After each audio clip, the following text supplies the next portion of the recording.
Welcome back dear students. I am Harsh Paliwal और आज हम डिस्कस करने वाले हैं ACID property in transactions. So let's begin. So first of all हम समझेंगे कि ट्रांजैक्शंस होते क्या हैं। तो ट्रांजैक्शन सेट ऑफ चेंजेस होते हैं जो सभी एक साथ परफॉर्म किए जाना चाहिए। तो इसको हम लिख लेते हैं सेट ऑफ चेंजेस that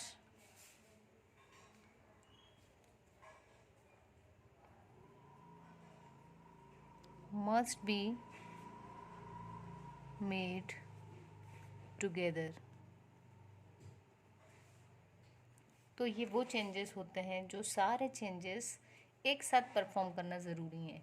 यदि हम इसका एक एग्जांपल देखें तो जब अगर मान लीजिए कि हमारे पास में दो अकाउंट्स हैं, टू अकाउंट्स आर देयर। एक हो गया हमारा अकाउंट ए और दूसरा हो गया अकाउंट बी। अब मान लीजिए कि हम ए में से 50 रुपीज़ ट्रांसफ़र करना चाह रहे हैं बी के पास में। तो यदि इसके लिए हम देखें T1 मान लेते हैं, हम एक ट्रांजैक्शन है। तो ट्रांजैक्शन का काम क्या होगा, सबसे पहले रीड करे वो ए को, क्योंकि अगर ए से 50 रुपीज़ ट्रांसफ़र करना है बी के अकाउंट में तो ए के पास रुपए होना भी चाहिए इतने। तो सबसे पहले ए को रीड किया, उसके बाद जो भी हमारे पास एक जो भी बैलेंस था उसके बैलेंस में से 50 को डिडक्ट किया, राइट। और उसके बाद में उसको राइट कर दिया। ये जो नया आया है चेंज हो करके उसका बैलेंस अपडेट हुआ है इसको लिख दिया। और अब क्या करना है, पहले बी को रीड किया कि उसका पुराना बैलेंस कितना है एंड देन फाइनली क्या किया, बी जो था उसके बैलेंस में 50 ऐड कर दिया और फिर क्या करा, फाइनली बी को राइट कर दिया। अभी तक जितने भी राइट ऑपरेशंस परफॉर्म हो रहे हैं ये सारे रैम में हो रहे हैं। ये अभी डायरेक्ट डेटाबेस में कोई चेंजेस परफॉर्म नहीं हो रहा है। क्लियर। अब क्या होगा, जैसे ही हमारा ये जो लास्ट इंस्ट्रक्शन था ये एग्जीक्यूट हो जाएगा और यहाँ पर हमारा जो ट्रांजैक्शन है वो क्या हो जाएगा, कमिट, यानी कि कंप्लीट हो जाएगा। तो उस केस में जब ट्रांजैक्शन कमिट हो जाता है तो जो चेंजेस मेड हुए थे यहाँ पर इस वाले में जितने चेंजेस परफॉर्म हुए थे वो सारे चेंजेस DBMS जो है हमारा बेसिकली डेटाबेस उसके अंदर अपडेट हो जाएंगे सारे चेंजेस। ठीक है। तो ये जो सेट ऑफ इंस्ट्रक्शंस थे या हम बोल सकते हैं सेट ऑफ ऑपरेशंस परफॉर्म हो रहे हैं कि पहले रीड किया, फिर कुछ एरिथमेटिक ऑपरेशंस परफॉर्म किए एंड देन राइट ऑपरेशन हुआ। तो ये सब जो होता है इस कंप्लीट पूरे यहाँ तक के जो स्टेप्स हैं इन सब को मिलके कहा जाता है transaction. So it is transaction T1। अब जितने भी ट्रांजैक्शंस होते हैं वो पर्टिकुलरली किसी न किसी प्रॉपर्टी को, स्पेशली हम कहें तो एसिड प्रॉपर्टी को फॉलो करना मस्ट है ताकि जो हमारा डेटाबेस है वो क्या रहे, एक कंसिस्टेंट स्टेट में रहे, एक वैलिड स्टेट में रहे। तो यहाँ पर एसिड जो है ये एक्रोनिम है। अब हम देखेंगे एसिड का full form. So here in acid property, A stands for atomicity,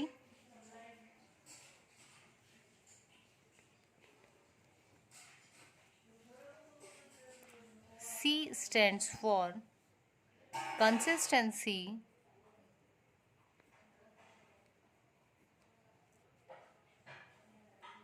I stands for isolation,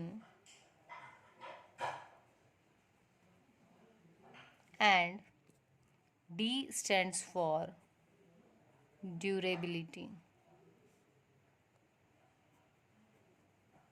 clear.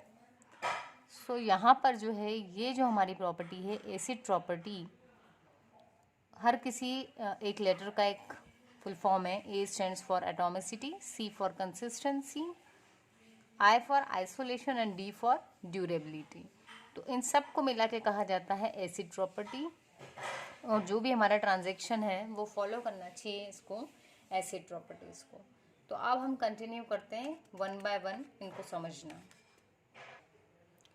So here atomicity मतलब कोई भी ट्रांजैक्शन या तो कम्प्लीटली एग्जीक्यूट हो या फिर नहीं हो। तो इसको हम इन शॉर्ट बोल सकते हैं ऑल और नथिंग।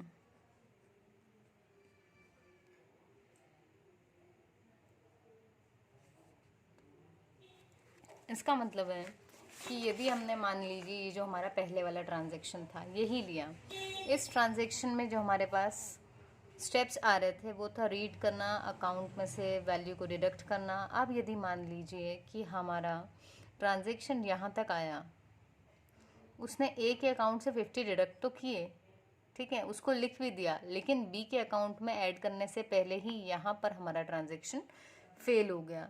इन दैट केस क्या होगा कि जो भी हमारा जो ट्रांजैक्शन था, या बात करें डीबीएमएस की, तो जो डीबीएमएस था वो एक कंसिस्टेंट स्टेट में था, लेकिन अब क्या हो गया है, ये ट्रांजैक्शन पार्शियली क्योंकि एग्जीक्यूट हुआ है, मतलब आधा अधूरा ट्रांजैक्शन एग्जीक्यूट हुआ है, तो अब क्या होगा, वो जिस भी स्टेट में डेटाबेस को ले जाएगा वो एक कंसिस्टेंट स्टेट नहीं होगा, ठीक है।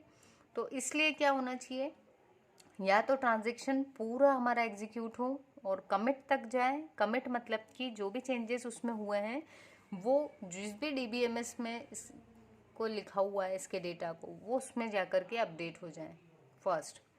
या फिर यदि मान लो यहाँ पर इसमें कोई फॉल्ट आ गया, या फिर यहाँ लास्ट स्टेज पे आके भी कोई एरर आ गई यदि इसमें, तो फिर क्या हो, पूरा जो ट्रांजैक्शन है वो क्या हो जाए, रोल बैक। ट्रांजैक्शन हमारी रोल बैक हो जाए। तो इसका मतलब या तो कमिट हो ट्रांजैक्शन या फिर रोल बैक। कमिट किस स्टेट मतलब कंडीशन में होगी, जब हमारे पास में जितने भी उसमें स्टेप्स थे, सेट ऑफ चेंजेस थे जितने भी, जब वो सारे हो जाएंगे, that must be made together. तो यदि वो सारे एग्जीक्यूट हो जाते हैं साथ में, तो हमारी ट्रांजैक्शन हो जाएगी कंप्लीट और अपडेट हो जाएगा डीबीएमएस। लेकिन इन एनी केस यदि हमारा पार्शियल फुलफिलमेंट ही हो पाता है इस ट्रांजैक्शन का, तब क्या करना पड़ेगा, इसको पूरे ट्रांजैक्शन को रोल बैक। तो वही है, या तो क्या हो, एटॉमिसिटी का मतलब क्या हो गया, आइदर, एटॉमिसिटी का मतलब हो गया या तो कंप्लीट या फिर none. So atomicity is all और nothing. So next is consistency.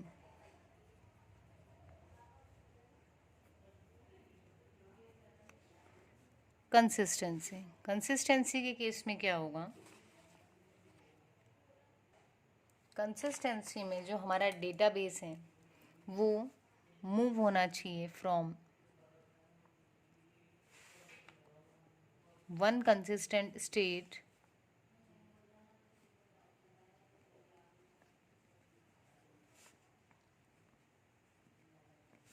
To another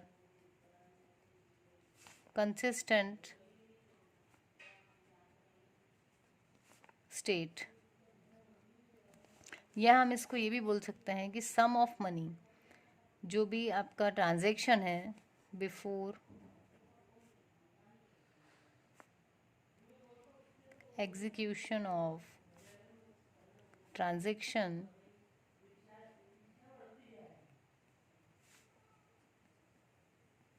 and transaction execution से पहले और and after the commit of transaction,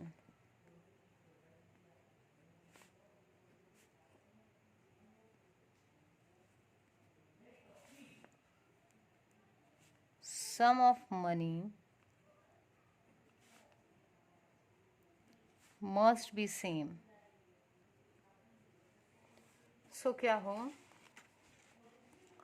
कि जो भी हमने ट्रांजैक्शन जब हम एग्जीक्यूट करें उससे पहले जो हमारा डीबीएमएस था वो जिस स्टेट में था उस स्टेट को बोलेंगे कंसिस्टेंट स्टेट। और जब एग्जीक्यूशन हो जाए ट्रांजैक्शन का, उसके बाद भी हमारा डेटाबेस किस में आना चाहिए, एक कंसिस्टेंट स्टेट में। या फिर इसको इजी वे में कहें तो जो भी सम ऑफ मनी है वो सेम होना चाहिए before and after commit of transaction. So अगर हम इसको देखें और हम मान लें कि जो हमारे पास अकाउंट ए था उसके पास में 500 रुपीज़ थे, वहीं पर जो बी अकाउंट था उसके पास में 700 रुपीज़ थे। क्लियर? तो अगर इसके पास थे 700, इसके पास थे 500, जो हमने ट्रांजेक्शन देखा था, इस ट्रांजेक्शन में हम क्या कर रहे थे, ए के अकाउंट से 50 डिडक्ट कर रहे थे और डाल के इसमें रहे थे बी के अकाउंट में। तो यदि वही चीज़ होगी तो ए के अकाउंट में फाइनली कितने रुपीज़ आ जाएंगे, ए ने डिडक्ट किए, मतलब ए ने 50 रुपये ट्रांसफ़र किए, तो ए के पास क्या बचना चाहिए, 450, और बी के पास क्योंकि फ़ंड ट्रांसफ़र होके ऐड हुआ है, क्रेडिट हुआ है, तो इसके पास कितना आ जाएगा, 750। तो यही चीज़ है कि जब कंसिस्टेंसी की बात कर रहे हैं तो ट्रांजैक्शन एग्जीक्यूट होने के पहले इन दोनों का जो सम था, इन दोनों के अमाउंट्स का, वो कितना था, ए प्लस बी क्या था, 1200। और जब आपका ट्रांजैक्शन एग्जीक्यूट हो गया सक्सेसफुली, इन दैट केस भी क्या हुआ कि ए और बी दोनों का यदि सम करें तो वो कितना हुआ, 1200।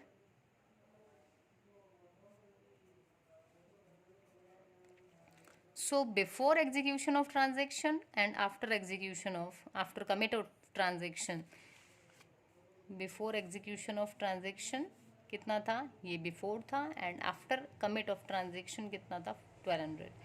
तो जब ये दोनों सेम है, इसका मतलब कि हमारी कंसिस्टेंसी क्या हो गई है, प्रिजर्व हुई है।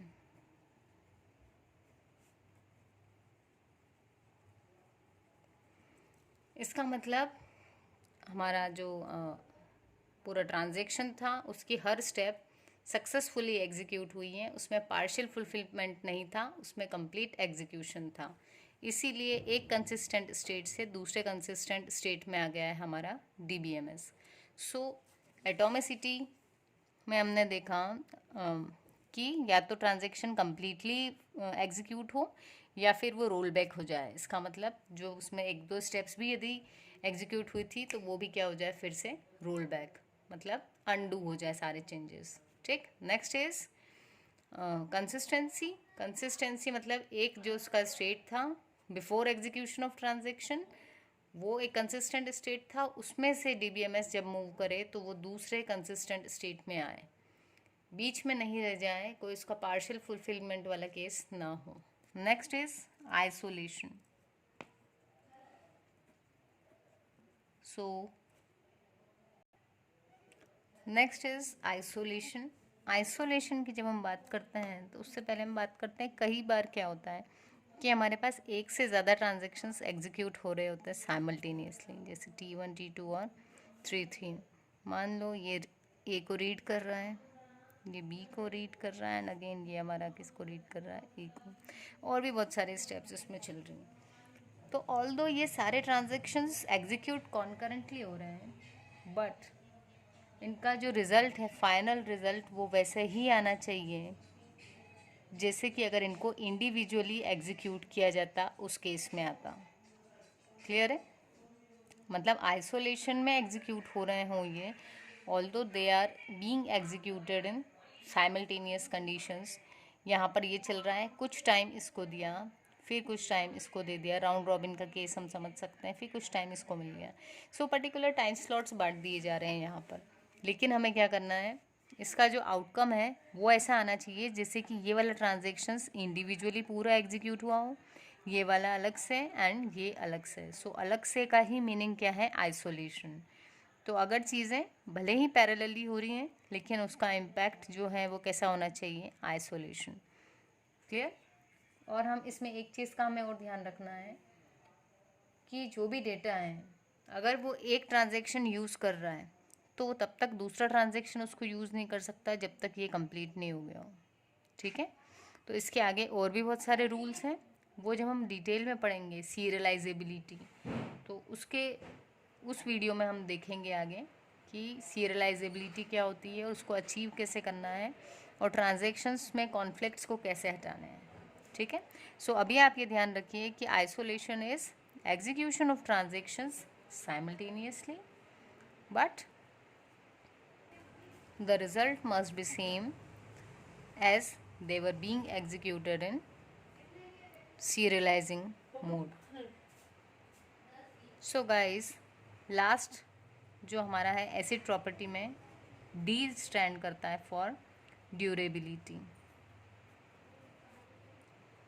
ड्यूरेबिलिटी मतलब कमिटेड जो हमारी अपडेट्स थी, कमिटेड मतलब जब हमारा पूरा फुलफिलमेंट हो गया था, एग्जीक्यूशन पूरा हो गया था, तो कमिटेड अपडेट्स जो थी वो परसिस्ट करें। ठीक, तो मतलब यदि हम इसको फिर से देखें तो सबसे पहला था सॉरी T1, ये हमारा एक ट्रांजेक्शन्स था, इसके अंदर इसमें बहुत सी स्टेप्स थी जो एग्जीक्यूट हुई, और जब हम फाइनली सारी स्टेप्स एग्जीक्यूट होती हुई आई विदाउट एनी एरर, कहीं पर भी कोई प्रॉब्लम नहीं आई, तो फाइनली क्या हुआ, हमारा जो ट्रांजैक्शन था वो कमिट हो गया, और DBMS जो था हमारा डेटाबेस, उसमें जाकर के क्या हो गया, सारी चीज़ें जो थी वो अपडेट हो गई। मतलब एक ही अकाउंट से 50 डिडक्ट होके लिख दिए गए परमानेंटली उसके अकाउंट में, और बी केस में जो भी उसका बैलेंस था उसमें 50 ऐड होकर के वो भी लिख दिया गया। तो ये जब चीज़ें हो गई कमिट, तो इसका मतलब है कि अब परमानेंटली हमारे डेटाबेस में ये सारी चीज़ें जो थी, चेंजेस जितने भी थे वो क्या कर दिए गए हैं, लिख दिए गए। और क्योंकि सारे चेंजेस लिख दिए गए, इसका मतलब है कि अब वो जो चेंजेस हैं वो परसिस्ट करना चाहिए, ड्यूरेबल होना चाहिए सारे चेंजेस। ऐसा नहीं है कि आपका एग्जीक्यूशन तो इजीली हो गया था, इसमें कोई एरर नहीं आई थी, लेकिन बाद में सिस्टम फेल हो गया या सॉफ्टवेयर में कुछ प्रॉब्लम आ गई, तो उस कारण आपका ये जो भी किया हुआ था इसमें कोई चेंजेस नहीं होना चाहिए। जो डेटाबेस में लास्ट चेंज किया हमने वो परसिस्ट करना चाहिए। या हम कहें कि आज मान लो हमने अपडेट परफॉर्म कर दी थी, यदि हम कल फिर से सिस्टम ओपन करते हैं तो सारी चीज़ें जो भी हमने की थी चेंजेस, वो नेक्स्ट डे भी मिलना चाहिए, दे मस्ट परसिस्ट। क्लियर? तो ये थी हमारी एसिड प्रॉपर्टी। एटॉमिसिटी मतलब या तो पूरा एग्जीक्यूशन परफॉर्म हो किसी भी ट्रांजेक्शन का, या फिर ना हो, लेकिन पार्शियल एग्जीक्यूशन कभी ना हो। ठीक। सी, कंसिस्टेंसी, जब भी हमारा कोई ट्रांजेक्शन हो रहा है तो एक कंसिस्टेंट स्टेट से क्या हो, दूसरे कंसिस्टेंट स्टेट में जाए।